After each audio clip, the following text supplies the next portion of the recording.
Niin, Matti. Mä aina käytän nimeä Matti Ensio siinä väliin. Huomenta, tervetuloa. Hauska nähdä. Kiitoksia.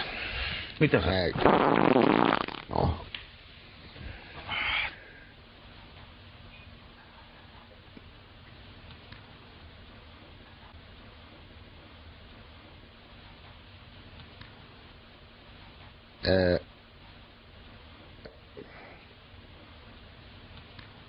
Mistä se johtuu, Matti, että sä oot jatkuvasti nykänen? No se, näin ja niin. On muutkin, että se asia on. Mutta mä teen itse asioita, oli sitten Mitä? negatiivista ja muuta, niin se tekee siitä sen. Tänne niinku vertauskuvallisesti.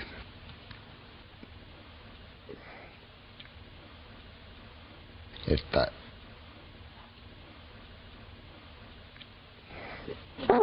Vittu, Matti. Siis ihan oikeesti, poika. Se semmonen kysymys, mitä mä sen luon, niin siis tiedät, että sulla on alkoholiongelma. Aivan varmasti, että... en.